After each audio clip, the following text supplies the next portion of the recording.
Request lagu favoritmu di fitur live chat Audio Plus aplikasi RCTI Plus.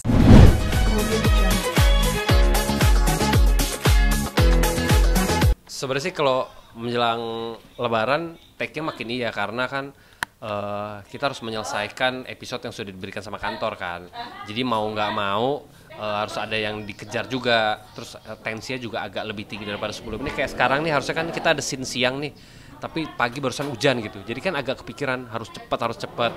Cuman enaknya di sini, kerja sama timnya tuh sangat dikedepankan. Jadi meskipun kita memang kepotong 3 jam, tapi jam berikutnya tuh alhamdulillah tuh bisa aja terselesaikan. Itu loh yang kadang-kadang kita kalau awalnya mikirnya nih nggak bakal selesai nih sini ya, rupanya selesai juga gitu. Sebulan ya, banyak cerita ya di sini ya dari awalnya. Jadi kebetulan saya itu anak baru di sini. Jadi anak baru, anak teman-teman dari bulan pertama Agustus, saya itu dari November. Nah, jadi saya termasuk baru. Tapi enaknya waktu masuk sini tuh semuanya tuh kayak welcome. Nggak ada yang kayak karena pemain lama dan pemain baru, nggak ada. Jadi semua welcome main, dan di sini ada terus ada kayak Dias nih udah pernah sebelumnya di Dunia Terbalik. Ya pakai enak lah, udah second home. Terus anak-anak kostum dari Dunia Terbalik, terus ada beberapa teman-teman udah sempet jalan judul bareng. Jadi rasa untuk ngobrol lagi lebih bebas daripada ketemu orang yang baru gitu. Ada satu titipan lagi soal apa namanya yang tadi nih masalah ART atau infal yang pulang nih, mereka sendiri gimana nih? Kalau sebenarnya gue dari awal memang lebih ke nggak mau pakai ART. Kenapa? Karena menurut gue di saat gue ngeliat dulu bokap nyokap gue terus kerjain apa sendiri, terus gue lihat waktu ada ART juga, kok gue lebih melihat bahwa bokap nyokap gue itu lebih care sama barang-barang ketika dia nggak ada ART. Jadi dari itu tuh tertanam di gue. Jadi sekarang tuh gue juga akhirnya tidak pakai ART. Jadi gue sama bini gue aja yang untuk mengerjakan di rumah apa segala macam.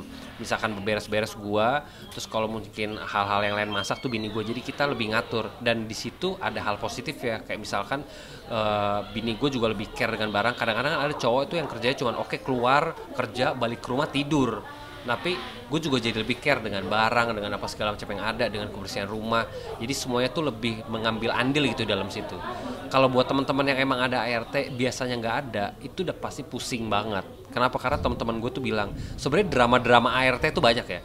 Bukan hanya Lebaran ditinggal, tapi biasanya dramanya nggak berhenti di situ. Yang pertama adalah ketika ART-nya mau pergi, dia harus ngurus rumah, itu pasti tuh. Yang kedua adalah ketika udah ditungguin pulang, dia nggak pulang-pulang, karena dia nggak pulang lagi.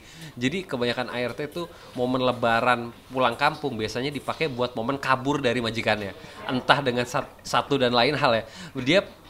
Kita bisa bilangnya kabur. Kenapa? Karena dia janjinya pulang tapi nggak pulang, jadi dia kabur. Kecuali dia bilang saya mau pulang ya, nggak jadi pulang, berarti itu bukan kabur. Nah, kayak gitu. Kayak dramanya banyak nih. Terus ada orang yang bilang kalau ART itu cocok-cocokan, udah kayak beli rumah, udah kayak nyari jodoh. Jadi misalkan sama ini cocok, sama ini nggak cocok. Itu kayak balik lagi ke orang sih. Mami ada ART di rumah? Ada. Nah, Mami ini kan mau Lebaran, biasanya kan ART itu pada pulang ya. Mami punya cerita nggak yang menarik tentang drama-drama ART di rumah? Banyak sih ya, kalau cerita tentang ART tuh banyak banget. Bahkan nggak Lebaran aja mereka ada aja alasannya, gitu ya kan. Jadi yang kalau sekarang ini pengalaman Mami ya, semoga bisa jadi pelajaran juga bagi ibu-ibu semua di seluruh Indonesia. Sekarang tuh mereka udah punya handphone. Jadi mereka nggak fokus kerja, cuma ntar main TikTok lah, nanti upload di Facebook. Iya, sering tuh kayak gitu. Kecuali yang udah agak tua ya, kalau yang ABG tuh gitu. Terus nanti pacaran lah, sama satpam lah, sama siapa. Jadi dia nggak fokus kerja. Jadi kalau Mami lebih memilih yang udah berumur kayak berarti kalau misalnya Mami suruh pilih, ini ART yang ABG dalam arti 25 ke bawah atau yang udah 27 ke atas? Mami lebih ke 35 ke atas. Oh ya? Iya. Karena mereka benar-benar udah fokus untuk mencari uang untuk anak-anaknya, untuk keluarganya. Apalagi yang misalnya suaminya nggak kerja atau suaminya penghasilannya nggak mencukupi, jadi dia lebih fokus gitu. Ke anak juga lebih sayang, itu pengalaman mami. Nah seperti mami juga yang udah berapa tahun dari Jonathan kecil juga, ada yang udah 4 tahun kayak gitu-gitu ya, ada yang dari Jonathan kecil juga, itu rata-rata 40-an. Karena kalau yang di bawah itu apalagi yang janda gitu ya, aduh pusing deh. Oh ya, serius Mam? Ember, nanti dia make upnya lebih tebal dari Eke setiap hari gitu, karena dia harus cetar membahana keluar rumah Itu pagi-pagi sebelum ke pasar? Ya pokoknya abis dia mandi tuh dia harus pakai, pokoknya sama lah sama kita ya, memang nggak masalah sih, cuman maksud mami fokusnya mau apa nih, kalau mau mejeng ya udah lu mejeng gitu, jangan kerja sambil mejeng. Repot kan, jadi ntar tiba-tiba ke warung juga lama banget kayak gitu. Tapi pernah nggak Mam, ART-nya pergi nih, oke Bu saya mau pulang kampung ya, ya makasih, terus gak balik lagi? Ada, pernah, tapi yang balik lagi pun ada gitu. Yang jadi itu yang match ya, seperti tadi kamu bilang jodoh-jodohan itu gitu. Jadi ada orang yang memang bener-bener fokus kerja, cari uang buat keluarganya, dia sungguh-sungguh kerjanya gitu. Jadi dengan pekerjaan rumah tangga dia tuh nggak ngeluh gitu. Tapi ya kalau yang ABG yang maunya cuman foto-foto, TikTok segala macam, itu pasti sering ngeluh kalau bekerja. Pasti sering ngeluh. Tapi menurut Mami ada nggak sih? Nih ada tips-tips nih buat pemirsa. Nih kalau misalkan ART sebelum pamit buat Lebaran biar tetap balik lagi ke rumah dan bukan yang nggak pulang tuh apa? Ya itu harus di-maintain jauh dari sebelum dia pulang kan. Jadi hubungan kita harus dekat seperti keluarga gitu. Dia ada kesusahan apa kita tampung. Kayak misalnya sebelum gajian mereka, Mami pernah ya, ada yang mau, Mam harus beli ini gitu, harus bayar utang di kampungnya berapa, 3 bulan gaji, ya udah kalau kita ada kasih gitu. Itu Mami ya. Jadi mereka merasa kita juga memperhatikan gitu, nanti tinggal potong gaji. Tapi ada juga yang pinjem duit terus kabur. Kirain baik semua, tapi ada juga. Ya betul, rezeki-rezekian lah. Oke Mami, makasih ya Mami ya. Sekarang udah ditinggal, udah izin pulang. Kebetulan masih ada 1, kebetulan belum pulang. Berarti belum repot-repot banget. Lumayan sih, karena biasanya kan ada 2 gitu kan, ada 3 gitu. Sekarang ya lumayan lah. Tunggu satu lagi. Yang paling repot kalau ditinggal ART menurut Mami ini apa sih? Anak Mami sih yang paling kecil. Jonathan kan masih SD kan, jadi dia butuh perhatian lebih dari yang besar-besar kan. Harus ada yang menunggu dia gitu. Itu aja sih anak paling. Kalau masakan Mami nggak terlalu repot, kita bisa beli atau apa gitu. Kalau ngepel Mami sama suami bisa gantian lah kadang. Papi gitu ya? Ya gitu, Dedi bantuin dong gitu ya, ntar dia ngepel apa-apalah, cuci piring juga dia. Dong apa ya? Bantuin ya gitu. Bantuin dong. Tergantung sih kon. Oke Mami, makasih Mami. Oke, sip. Aku Lebaran sampai sekarang belum ada persiapan apa-apa ya. Kenapa belum ada persiapan? Karena ya satu belum, berat banget keluarnya. Berat banget keluarnya karena belum libur gitu maksudnya. Berat banget mulutnya karena belum libur. Udah belum libur juga belum ada persiapan finansial untuk ngapa-ngapain. Jadi udah kita stay dulu, abis itu kita pikirin kayak Lebaran mau pulang, bukan pulang kampung ya, mau ke Bandung nggak ya, kan biasanya gue ke Bandung, mau ke Bandung nggak ya, oke kita kayaknya tunggu dulu deh, ntar rupanya H-1 kita masih syuting, jadinya yang udah direncanain udah pikir jauh-jauh, rupanya ya malah belum jadi. Jadi mendingan paling enak tuh the best plan is no plan,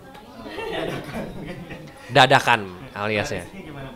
Kontradisinya tuh biasanya pasti pagi salam-salaman dulu, abis itu siangnya ke Bandung, abis itu besok dua hari di Bandung, ntar balik lagi ke sini baru sama keluarga. Biasanya tuh 4-5 hari lah Lebarannya. Lebaran pertama Jakarta, terus langsung siang ke Bandung, terus hari kedua ketiga Bandung, terus habis hari keempat kelima Jakarta. Itu udah pasti muter-muter. Ya pasti keluarga dulu, keluarga sendiri, keluarga bini, terus habis itu manajer, kolega-kolega semuanya. Habis itu terakhir tuh udah teman-teman. Itu pas itu. Ini kan udah menjelang Lebaran tapi masih sibuk syuting, keluarga gimana? Keluarga sangat mendukung. Sebenarnya kalau keluarga mikirin kali ya, bukanya gimana, terus kamu sahurnya gimana. Kalau misalkan kalau di mana selama ini? kan sempat sahur nggak di rumah, karena aku sempat di sana base camp. Jadi sahurnya bagaimana? Ya udah ya kasih tau aja. Tapi mereka tuh khawatirnya sebenarnya kadang-kadang gue sendiri tuh suka jarang minum. Iya, Iya. suka perhatiin juga tuh Iya, dia minum. Iya. Kadang mami sampai dia malam tuh, kok minum kamu masih penuh, kamu kok nggak minum gitu. Mami tuh paling suka perhatiin, kok sampai malam anak-anak ini nggak minum, gimana kan nanti badan kamu tuh sakit gitu ya, sedangkan kamu puasa perlu tenaga ekstra gitu. Nah, dia paling sering nggak minum nih. Ini tuh efek ini. Jadi dulu tuh gue tuh ikut satu pendidikan. Terus di pendidikan itu gue diajarin cara untuk menghemat air di dalam badan gitu. Jadi karena udah kebiasaan begitu, gue tuh bisa nggak minum 3 hari. Iya, 3 hari 2 hari nggak minum. Makanya dulu tuh sempet, kalau saya hitung gue dehidrasi tuh 4 kali di kota, bukan di hutan ya, di kota 4 kali. Terus dokter sampai bingung, nih kenapa ya? Kirain panasan, enggak, karena nggak minum. Akhirnya emang harus diingetin, saking karena itunya kayak udah autopilot, jadi kayak udah jadi kebiasaan. Jadi kayak harus diingetin, kayak diri main kayak orang apa ya? Kayak orang melakukan sesuatu yang nggak biasa dilakukan, padahal ini sebenarnya sesuatu yang primer. Nah itu efek jeleknya tuh gue juga jadi jarang minum. Makanya keluarga tuh suka khawatir tuh di bagian situ. Kalau buat gue pribadi ya, itu. Terus kalau apa namanya bang, makanan lebaran favoritnya tuh? Sambal goreng ati lah. Buat gue ya, sambal goreng ati. Terus habis itu opor. Tapi misalkan saya ada ketupat kasih kuah opor, sambal goreng ati. Itu menurut gue udah paling the best sih. Ya, yang kita bingung ya, sebulan puasa kan berat badan turun ya. 2 hari lebaran naiknya drastis, bos. Enggak, naiknya tuh drastis banget sampai ini kayak baru 2 hari 3 hari itu udah hampir menyamai berat badan sebelum puasa ya. Semuanya yang harus bikin sendiri apa bisa beli? Karena kebetulan mertua tuh bisa masak ya. Udah gitu masakannya enak banget. Jadi gue lebih demen masakan mertua gue sama masakan nyokap. Karena kalau nyokap tuh pinter banget masak daging, kalau mertua tuh pinter banget untuk masakan Indonesia apa aja tuh pinter banget ya. Ya alhamdulillah nih kalau misalkan pas kayak stripping gini ada lebih, pasti kasihlah ke ponakan-ponakan. Itu biasanya ke tetangga kan ada yang kecil, anak-anak kecil kan pasti kita kasih. Terus habis itu ponakan-ponakan lain kasih, terus saudara-saudara kasih. Cuman satu doang yang masih sekarang menjadi pertanyaan, kapan kita dikasih? Kalau nggak pulang gimana caranya? Kenapa? Kalau nggak pulang ke Bandung gimana? Kalau nggak pulang Bandung biasanya tuh telepon, kalau nggak telepon paling transfer. Tapi buat ponakan-ponakan aja ya, saudara-saudara emang enggak, udah pada gede. Semoga kalian semua bahagia di hari Lebaran, bermaaf-maafan, dan bisa berkumpul pastinya dengan keluarga tercinta. Saya mengucapkan, saya Leon Hendrik Tikolo mengucapkan minal aizin wal faizin, mohon maaf lahir dan batin.